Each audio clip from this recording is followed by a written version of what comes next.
नमस्कार। मैं डॉक्टर कुमुदबाला, हैदराबाद, तेलंगाना राज्य से आज आज बरेली साहित्यिक मंच पर उपस्थित हूँ। यह साहित्यिक मंच है और यहाँ कविताएं भी साहित्यिक ही डाली जाती हैं। इस साहित्यिक मंच पर आकर मुझे बहुत अच्छा लग रहा है। आप सभी साहित्यकारों से मिलने का मौका मिलता है तो हम लोगों का भी उत्साह बढ़ता है। मैं हैदराबाद में एक व्याख्याता हूँ और व्याख्याता होने के लिए मुझे 3 सब्जेक्ट पढ़ाने पड़ते हैं। पहला सब्जेक्ट है, मेरा विषय है वनस्पति शास्त्र, और उसके बाद मैंने हिंदी में एमए किया। और जब नियुक्तियां नहीं हो रही थी तो मैंने केमिस्ट्री में एमएससी किया। वह इसलिए क्योंकि हमें क्लासेस लेने पड़ते थे। यह थी मेरी छोटी सी आप लोगों को बताने की मंशा कि हैदराबाद में मैं एक व्याख्याता हूँ।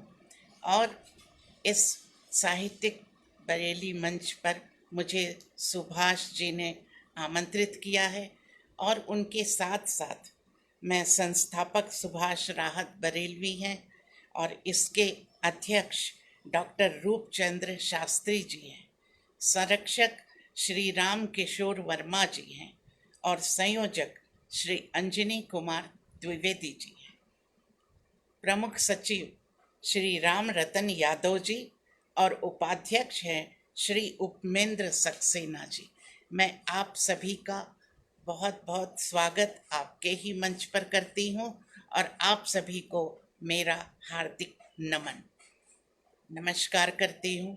आप सभी को, आप सभी ने मुझे आमंत्रित किया है इस पटल पर, और इस पटल पर आकर मैं भी अभिभूत हूँ, क्योंकि आप जैसे साहित्यकारों से मिलने का जब मौका मिलता है तो हम अपने को बहुत खुशकिस्मत समझते हैं। और आप लोगों के सामने हमारी कविताएं भी आएंगी। आप सभी मेरी कविताओं के सफ़र में साथ चलेंगे, कविताओं से जुड़ेंगे, एक जुड़ाव उत्पन्न होगा तो जाहिर है आपको भी खुशी होगी, मुझे भी खुशी होगी। आप सभी को साभार नमस्कार करती हुई, क्योंकि देश हमारा सर्वोपरि है। यह देश, इस देश पर समर्पण बहुत ज़रूरी है। हमारे वीर, कितनों वीरों ने तो कुर्बानियाँ दी हैं और उनकी हमने कहानियाँ भी सुनी हैं, लेकिन हम माता पिता का फ़र्ज़ है कि हम अपने बच्चों को भी समझाएं और उन्हें भी अपनी आज़ादी की कहानी सुनाएं, तब जाकर वे इसका महत्व समझेंगे।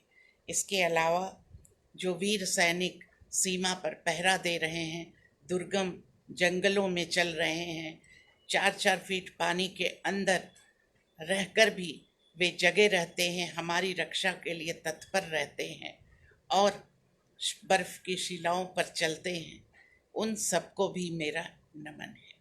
तो देश को समर्पित एक कविता प्रस्तुत करना चाहती हूँ, सुभाष राहत बरेलवी जी, और आप सभी को नमस्कार करते हुए मैं एक देश को समर्पित एक कविता सुना रही हूँ।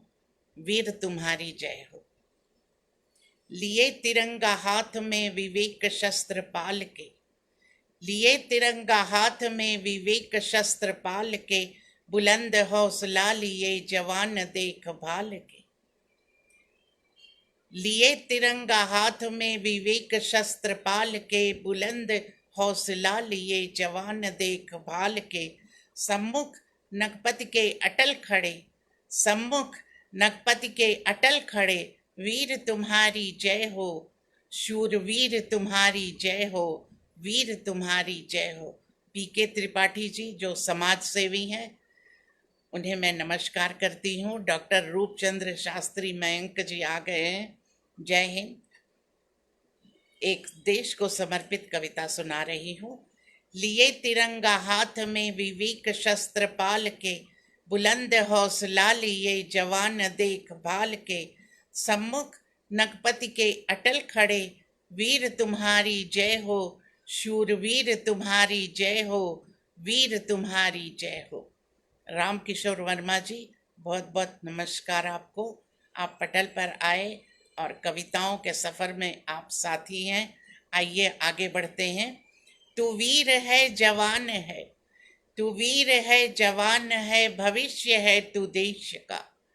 तू वीर है जवान है, भविष्य है तू देश का। रणनीति कोई भी रचे, तू सत्य हर प्रदेश का।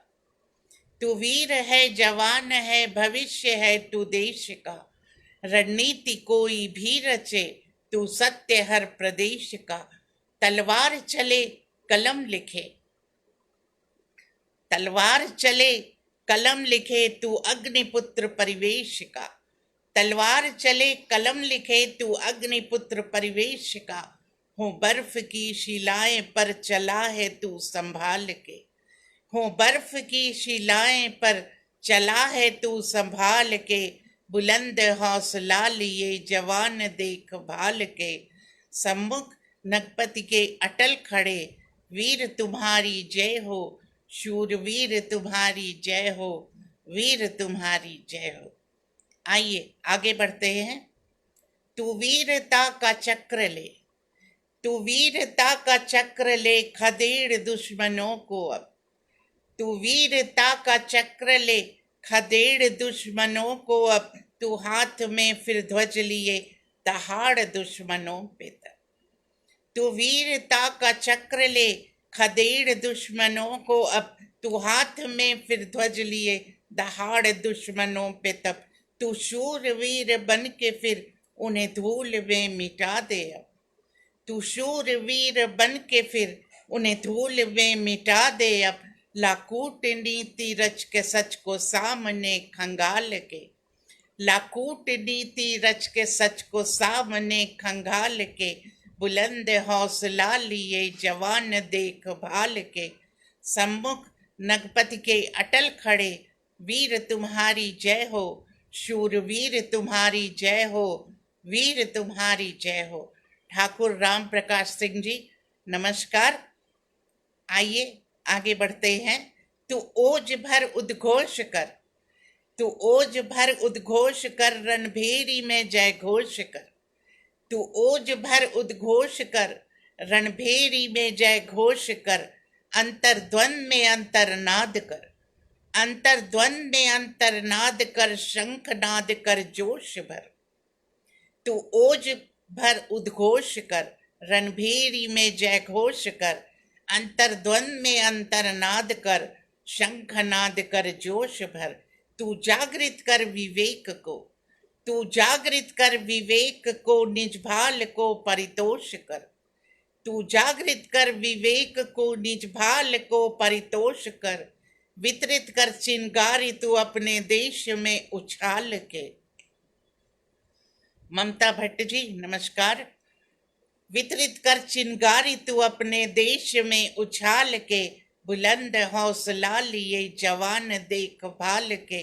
सम्मुख नगपति के अटल खड़े, वीर तुम्हारी जय हो। शूरवीर तुम्हारी जय हो, वीर तुम्हारी जय हो। लिए तिरंगा हाथ में विवेक शस्त्र पाल के। बुलंद हौसला लिए जवान देख भाल के। सम्मुख नगपति के अटल खड़े, वीर तुम्हारी जय हो। शूरवीर तुम्हारी जय हो, वीर तुम्हारी जय हो, वीर तुम्हारी जय हो। यह थी देश को समर्पित एक मेरी कविता, क्योंकि देश सर्वोपरि है और हमारा समर्पण देश के लिए बहुत ज़रूरी है। हमने बड़ी मुश्किल से आज़ादी पाई है और उस आज़ादी के लिए हमने कितनी कुर्बानियाँ दी हैं, ये हमेशा हमें याद रखनी चाहिए और अपने बच्चों को भी बताते रहना चाहिए, ताकि वे इससे रूबरू हों और आज़ादी की कीमत समझें। आइए आगे बढ़ते हैं। ठाकुर राम प्रकाश सिंह जी, एक गज़ल पढ़ती हूँ। तुम मिले हो जिंदगी में मुझको आयत की तरह, तुम मिले हो जिंदगी में मुझको आयत की तरह। लग रही है जीस्त आज एक इबादत की तरह। तुम मिले हो जिंदगी में मुझको आयत की तरह। लग रही है जीस्त आज एक इबादत की तरह। और धड़कनों की बात पर आंखों ने कुछ सपने बुने। धड़कनों की बात पर आंखों ने कुछ सपने बुने। संगीता गौतम जी, नमस्कार करते हुए आप गजल सुनिए। गजल का शेर प्रस्तुत है। धड़कनों की बात पर आंखों ने कुछ सपने बुने। धड़कनों की बात पर आंखों ने कुछ सपने बुने। तुम यूं दिल में छुप गए हो एक शरारत की तरह। तुम दिल में यूं छुप गए हो एक शरारत की तरह। और रात भर शबनम को साथी मान के बैठी रही।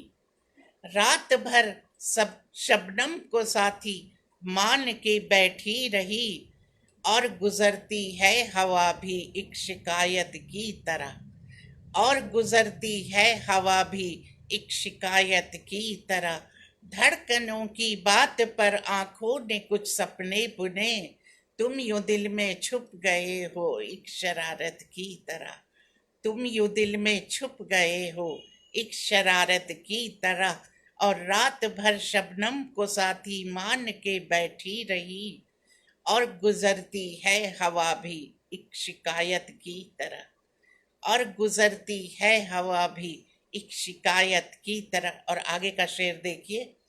तुम कहाँ थे जब पुकारा था अभी मैंने यहीं। तुम कहाँ थे जब पुकारा था अभी मैंने यहीं। नाव मेरी लड़खड़ाई एक इमारत की तरह। नाव मेरी लड़खड़ाई एक इमारत की तरह। तुम कहाँ थे जब पुकारा था अभी मैंने यहीं। नाव मेरी लड़खड़ाई एक इमारत की तरह। नाव मेरी लड़खड़ाई एक इमारत की तरह। और प्यार जब हो ही गया फिर बात भी उठने लगी। और प्यार जब हो ही गया फिर बात भी उठने लगी। होंठ थे खामोश मेरे एक अमानत की तरह। होंठ थे खामोश मेरे एक अमानत की तरह। प्यार जब हो ही गया फिर बात भी उठने लगी। प्यार जब हो ही गया फिर बात भी उठने लगी। होंठ थे खामोश मेरे एक अमानत की तरह। होंठ थे खामोश मेरे एक अमानत की तरह। और आगे देखिए। साथ रहने की कसम खाई थी तुमने भी कभी। साथ रहने की कसम खाई थी तुमने भी कभी। साथ रहने की कसम खाई थी तुमने भी कभी। गीता मिश्रा जी, नमस्कार कर रही हूँ आपको। और आगे शेर सुनिए। साथ रहने की कसम खाई थी तुमने भी कभी। साथ रहने की कसम खाई थी तुमने भी कभी। दोस्ती तुमने निभाई एक अदावत की तरह। दोस्ती तुमने निभाई एक अदावत की तरह। साथ रहने की कसम खाई थी तुमने भी कभी। दोस्ती तुमने निभाई एक अदावत की तरह। दोस्ती तुमने निभाई एक अदावत की तरह। और आगे बढ़ते हुए। सा नाम मेरा लिख के तुमने रेत से पूछा था ये। नाम मेरा लिख के तुमने रेत से पूछा था ये। क्या समंदर यूं रहेगा एक हिफाजत की तरह। क्या समंदर यूं रहेगा एक हिफाजत की तरह। नाम मेरा लिख के तुमने रेत से पूछा था ये। नाम मेरा लेके तुमने रेत से पूछा था ये। क्या समंदर यूं रहेगा एक हिफाजत की तरह। क्या समंदर यूं रहेगा एक हिफाजत की तरह। और एक लहर ने ये कहीं कश्ती के बारे में कहा। एक लहर ने ये कहीं कश्ती के बारे में कहा। जहाँ हथेली पर रखी है एक जियारत की तरह। जहाँ हथेली पर रखी है एक जियारत की तरह। एक लहर ने ये कहीं कश्ती के बारे में कहा। एक लहर ने ये कहीं कश्ती के बारे में कहा। उपमेंद्र सक्सेना जी, गजल का शेर देखिए। एक लहर ने ये कहीं कश्ती के बारे में कहा, जहाँ हथेली पर रखी है एक जियारत की तरह, जहाँ हथेली पर रखी है एक जियारत की तरह, और दूर वे मुझसे रहें जो इश्क रब से ना करें, दूर वे मुझसे रहें जो इश्क रब से ना करें, पाक है इसकी जमी वो एक लियाकत की तरह, पाक है इसकी जमी वो एक लियाकत की तरह, दूर वे मुझसे रहें जो इश्क रब से ना करें, दूर वे मुझसे रहें जो इश्क रब से ना करें, पाक है इसकी जमी वो एक लियाकत की तरह। और अंतिम शेर देखिए, कर लिया कैसे भरोसा आज उनकी बात पर, कर लिया कैसे भरोसा आज उनकी बात पर, प्यार जिनके है लिए बस एक तिजारत की तरह, प्यार जिनके है लिए बस एक तिजारत की तरह, कर लिया कैसे भरोसा आज उनकी बात पर, कर लिया कैसे भरोसा आज उनकी बात पर, प्यार जिनके है लिए बस एक तिजारत की तरह, प्यार जिनके है लिए बस एक तिजारत की तरह। और नक्ता पेश कर रही हूँ, इश्क करना है नहीं आसान जितना सुन लिया, इश्क करना है नहीं आसान जितना सुन लिया, ये इबादत है कुमुद बस एक रिवायत की तरह, ये इबादत है कुमुद बस एक रिवायत की तरह, और तुम मिले हो जिंदगी में मुझको आयत की तरह, लग रही है जीस्त आज एक इबादत की तरह। एक गजल प्रस्तुत कर रही थी और आगे भी कुछ शेर प्रस्तुत कर रही हूँ। देखिए, हथेली की लकीरों को कभी क्या आजमाया है, हथेली की लकीरों को कभी क्या आजमाया है, खुशी को भी कभी न्योता भिजवा कर घर बुलाया है, हथेली की लकीरों को कभी क्या आजमाया है, खुशी को भी कभी न्योता भिजवा कर घर बुलाया है, खुशी को भी कभी न्योता भिजवा कर घर बुलाया है, ये गम की चांदनी भी इन दिनों फीकी न पड़ जाए, ये गम की चांदनी भी इन दिनों फीकी न पड़ जाए, सितारों की इसी एक बात पर खत लिख भिजाया है, ये गम की चांदनी भी इन दिनों फीकी न पड़ जाए, सितारों की इसी एक बात पर खत लिख सजाया है, सितारों की इसी एक बात पर खत लिख सजाया है। और आगे देखिए, शेर देखिए, मेरा गम सूख के शायद कहीं पत्थर न हो जाए, मेरा गम सूख के शायद कहीं पत्थर न हो जाए, इसी को याद कर बारिश को हमने घर बुलाया है, इसी को याद कर बारिश को हमने घर बुलाया है, मेरा घर सूख के शायद कहीं पत्थर न हो जाए, मेरा गम सूख के शायद कहीं पत्थर न हो जाए, इसी को याद कर बारिश को हमने घर बुलाया है, इसी को याद कर बारिश को हमने घर बुलाया है। और आगे देखिए, बहुत गहरा है वो सागर जिसे सब इश्क कहते हैं, बहुत गहरा है वह सागर जिसे सब इश्क कहते हैं, हमें तो डूबना था उसने मेरा खत डुबाया है, हमें तो डूबना था उसने मेरा खत डुबाया है, बहुत गहरा है वो सागर जिसे सब इश्क कहते हैं, हमें तो डूबना था उसने मेरा खत डुबाया है, हमें तो डूबना था उसने मेरा खत डुबाया है, और बहुत नादान है ये दिल भरोसा सब पे करता है, बहुत नादान है ये दिल भरोसा सब पे करता है, जिसे हम चाहते थे उसने मेरा घर जलाया है, जिसे हम चाहते थे उसने मेरा घर जलाया है, बहुत नादान था ये दिल, भरोसा सब पे करता है। जिसे हम चाहते थे उसने मेरा घर जलाया है। जिसे हम चाहते थे उसने मेरा घर जलाया है। और सुभाष राहत बरेलवी जी आगे देखिए, वो जो था चांद का टुकड़ा उसे हमसे शिकायत थी। वो जो था चांद का टुकड़ा उसे हमसे शिकायत थी। सियासत करके नजरों से हमें बरबस गिराया है। सियासत करके नजरों से हमें बरबस गिराया है। वो जो था चांद का टुकड़ा उसे हमसे शिकायत थी। सियासत करके नजरों से हमें बरबस गिराया है। सियासत करके नजरों से हमें बरबस गिराया है। और आगे बढ़ते हुए, हिना भी पिस के हाथों में रची तो लाल होती है। हिना भी पिस के हाथों में रची तो लाल होती है। नहीं समझा कभी कोई, नहीं मन आजमाया है।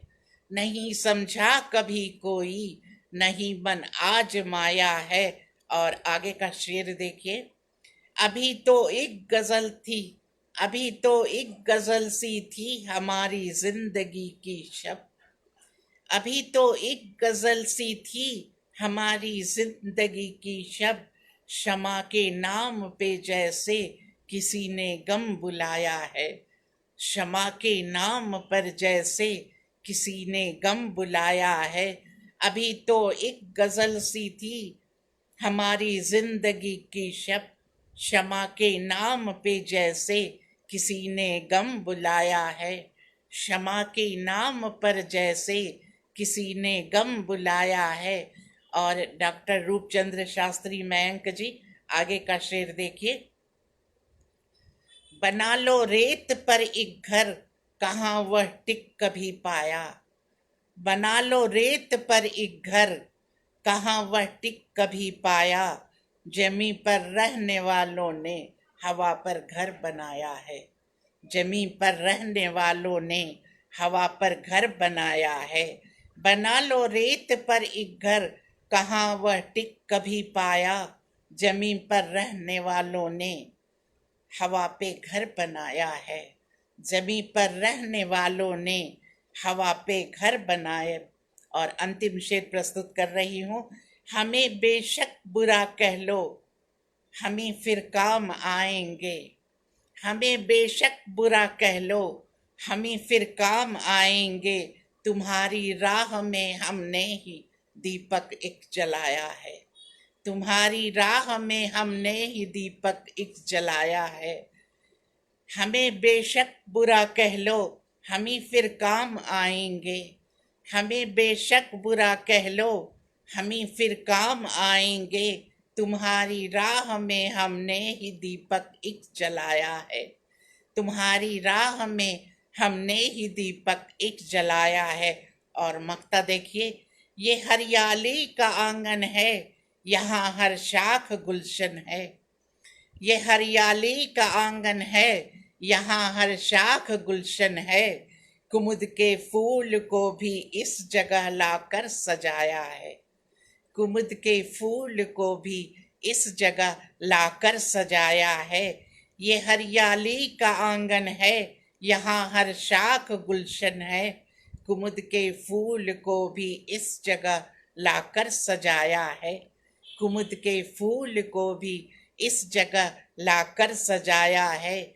हमें बेशक बुरा कह लो, हमें फिर काम आएंगे। तुम्हारी राह में हमने ही दीपक एक जलाया है। तुम्हारी राह में हमने ही दीपक एक जलाया है। हथेली की लकीरों को कभी क्या आजमाया है। खुशी को भी कभी न्योता भिजाकर घर बुलाया है। मेरी गज़ल थी और आप सभी पसंद कर रहे हैं। मेरा भी उत्साहवर्धन हो रहा है और ऐसा लग रहा है ये आधे घंटे का समय सही नहीं है, इसे 1 घंटा कर देना चाहिए। तभी आप और हम जुड़ जाएंगे, कविताओं के सफ़र में आगे बढ़ेंगे और कविताओं के धरातल पर जब जुड़ाव हो जाएगा तो आप और हम कविताओं को इस प्रकार समझेंगे जैसे कविताएं हमारे दिल से निकल रही हैं। आइए आगे बढ़ते हैं। एक कविता पढ़ती हूँ, मन का दीपक। आत्मविश्वास की इस लॉकडाउन में लोगों में बड़ी कमी आ गई है, खासकर नौजवानों में। नौजवानों में जब आत्मविश्वास की कमी आती, क्योंकि धैर्य नहीं है उनमें, धैर्य की कमी है। आत्मविश्वास का दीपक हर पल जलना चाहिए, चाहे कैसी भी परिस्थिति हो। मनुष्य का जीवन ही बड़ा दुर्लभ है। तो आइए एक आत्मविश्वास के लिए एक कविता पढ़ती हूँ। जलता है जब मन का दीपक, अंधकार घुलने लगता है। जलता है जब मन का दीपक, अंधकार घुलने लगता है। भंवरे से गुंजित दृश्य देख, बंद द्वार खुलने लगता है।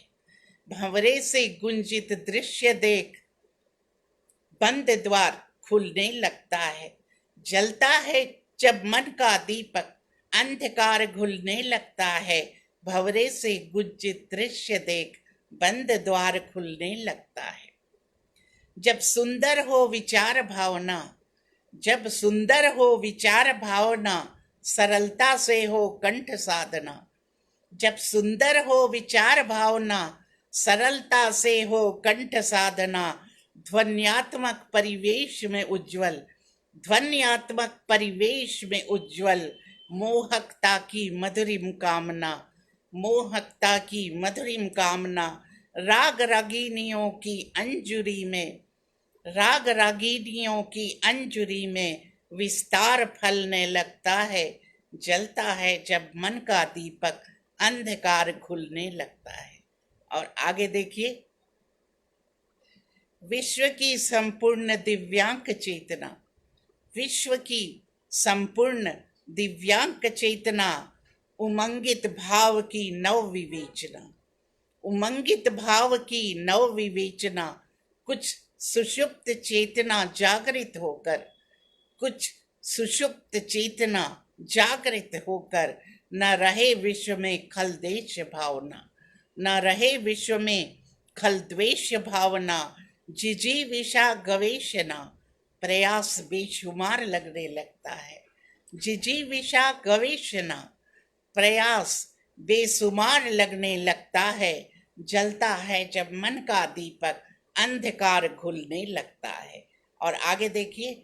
नवकामना अधर्म के विनाश की, नवकामना अधर्म के विनाश की। अमोघ अक्षत साधना प्रवास की, अमोघ अक्षत साधना प्रवास की। अविस्मरणीय मंगल स्वर्ण कामना, अविस्मरणीय मंगल स्वर्ण कामना। रमणीयता हो प्रफुल्ल प्रयास की, रमणीयता हो प्रफुल्ल प्रयास की।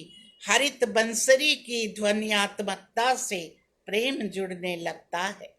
हरित बंसरी की ध्वन्यात्मकता से प्रेम जुड़ने लगता है। जलता है जब मन का दीपक, अंधकार घुलने लगता है। और अंतिम बंद प्रस्तुत है। असंख्य रिद्धि सिद्धियों की उपासना, असंख्य रिद्धि सिद्धियों की उपासना। और प्रेषित जीवन की मंगल कामना, और प्रेषित जीवन की मंगल कामना। सुमार्ग के संविधान की भावना, सुमार्ग के संविधान की भावना। और धैर्यवान सुनिधियों की सराहना, धैर्यवान सुनिधियों की सराहना। प्रबुद्धता शुद्धता की कृपा से, प्रबुद्धता शुद्धता की कृपा से वंदनवार सजने लगता है।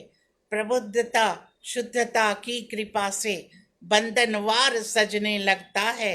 जलता है जब मन का दीपक, अंधकार घुलने लगता है। भंवरे से गुंजित दृश्य देख, बंद द्वार खुलने लगता है। जलता है जब मन का दीपक, अंधकार घुलने लगता है। जलता है जब मन का दीपक, अंधकार घुलने लगता है। कविताएं और गजल पढ़ते हुए आइए एक बात बताना चाहती हूँ कि हैदराबाद में वैसे तो मातृभाषा तेलुगु है, लेकिन हिंदी, अंग्रेजी और उर्दू ये सभी यहाँ पर चलती हैं, लेकिन इसके साथ एक दक्कनी हिंदी भी यहाँ पर बहुत समृद्ध भाषा है जो उर्दू और हिंदी से मिली हुई है। यहाँ पे लोग दक्कनी हिंदी बोलते हैं और दक्कनी हिंदी में कुली कुतुब शाह ने अपनी रचनाएं रची थी, सरवर डंडा जी ने अपनी रचनाएं रखी थी।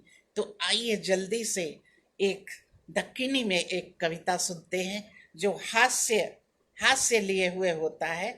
जाते जाते हास्य भी जरूरी है। आँखा दिखाते खाली पीली, आँखा दिखाते खाली पीली, बातां सुनाते खाली पीली। आँखा दिखाते खाली पीली, बातां सुनाते खाली पीली। काम कुछ भी नहीं करते काय को, काम कुछ भी नहीं करते काय को, धौंस जमाते खाली पीली। काम कुछ भी नहीं करते काय को, धौंस जमाते खाली पीली। तुम और तुम्हारे बैगन की बातां, तुम और तुम्हारे बैगन की बातां, चुपके सुनाते खाली पीली, चुपके सुनाते खाली पीली। तुम और तुम्हारे बैगन की बातां, चुपके सुनाते खाली पीली। और नई दुल्हन घर में आई अबीच, नई दुल्हन घर में आई अबीच, उसको हड़काते खाली पीली। नई दुल्हन घर में आई अबीच, उसको हड़काते खाली पीली। और जब देखो लंबी लंबी छोड़ते, जब देखो लंबी लंबी छोड़ते, बातां बनाते खाली पीली।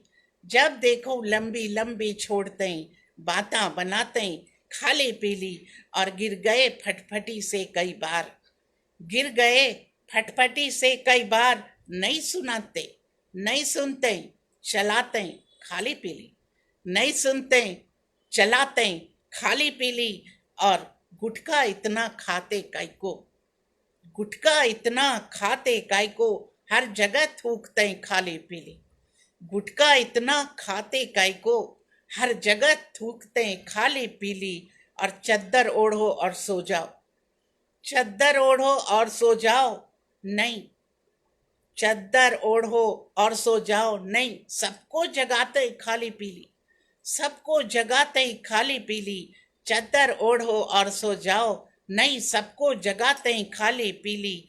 और फालतू की शायरियां पढ़ते, फालतू की शायरियां पढ़ते, उस पे भेजा खाते खाली पीली। फालतू की शायरियां पढ़ते और उस पे भेजा खाते खाली पीली। और काम निकालने में माहिर उस्ताद, काम निकालने में माहिर उस्ताद, चने के झाड़ा चढ़ते खाली पीली। काम निकालने में माहिर उस्ताद, चने के झाड़ा चढ़ते खाली पीली। और नहीं जानते लेकिन बोलते, नहीं जानते लेकिन बोलते, भेजा काई को खाते खाली पीली। नहीं जानते लेकिन बोलते, भेजा काई को खाते खाली पीली। और मोहब्बत करते चुपके चुपके, मोहब्बत करते चुपके चुपके, सबको टहलाते ही खाली पीली। मोहब्बत करते चुपके चुपके, सबको टहलाते ही खाली पीली। इस पे उस पो नजर रखते, इस पे उस पो नजर रखते और डरा को पैसा लूटते खाली पीली। इस पे उस पे नजर रखते और डरा के पैसा लूटते खाली पीली। और काम कराने पावा पढ़ लेते, काम कराने पावा पढ़ लेते, निकले बाद घुमाते खाली पीली। काम कराने पावा पढ़ लेते, निकले बाद घुमाते खाली पीली। आँखा दिखाते खाली पीली, बातां सुनाते खाली पीली। काम कुछ भी नहीं करते काय को, धौंस दिखाते खाली पीली। आँखा दिखाते खाली पीली, बातां सुनाते खाली पीली। मुझे लग रहा है आप लोगों को भी ये अंदाज समझ में भी आया होगा और पसंद भी आया होगा, क्योंकि दक्कनी में हास्य ज़्यादा रहता है और हास्य में ही लिखा जाता है और हास्य में ही मज़ा भी आता है सुनने में। तो चलिए, मैं हैदराबाद की हूँ, इसलिए आपको मैंने दक्कनी से रूबरू कराना ज़रूरी समझा। समय तो समाप्त हो गया है और मुझे भी मन नहीं कर रहा है जाने का, लेकिन सुभाष बरेलवी जी, अब से 1 घंटा का रखिए, बहुत अच्छा लगेगा आप लोगों से जुड़कर मुझे भी बहुत आनंद आया। अपनी कविताओं के सफ़र में मैं आपको लेकर चली और मेरी कविताओं के धरातल से आप भी जुड़े तो मुझे भी अच्छा लगा और आपको भी समझ में आया, साथ में दक्कनी भी हो गई। तो आइए, सुभाष राहत बरेलवी जी, डॉक्टर रूपचंद्र शास्त्री जी जो अध्यक्ष हैं, और संरक्षक श्री राम किशोर वर्मा जी, और संयोजक श्री अंजनी कुमार द्विवेदी जी, प्रमुख सचिव श्री राम रतन यादव जी, उपाध्यक्ष श्री उपमेंद्र सक्सेना जी, और जितने हमारे कवि मित्र साहित्यकार आप सभी जो सुन रहे थे, आप सभी को बहुत बहुत धन्यवाद देती हूँ। बहुत बहुत धन्यवाद देते हुए फिर कभी इस मंच पर जरूर आऊँगी और कुछ दक्कनी कविताएं भी लेकर आऊँगी जो आपका मनोरंजन करेंगी। जाते जाते मैंने हास्य इसलिए सुनाया क्योंकि जीवन में हास्य बहुत ज़रूरी है, हमेशा संजीदगी अच्छी नहीं होती। इस हास्य को आप याद रखें, मुझे भी याद रखें, और आप सभी को बहुत बहुत धन्यवाद देते हुए मैं आज अपनी वाणी को विराम देती हूँ। और खासकर सुभाष राहत बरेलवी जी का मैं बहुत बहुत शुक्रगुजार हूँ, उन्होंने मुझे इस मंच पर आमंत्रित किया। आज यह मंच साहित्यिक मंच तो है ही, और जहाँ भी साहित्यिक मंच होता है बहुत आनंद आता है। बहुत बहुत धन्यवाद और मेरा नमस्कार।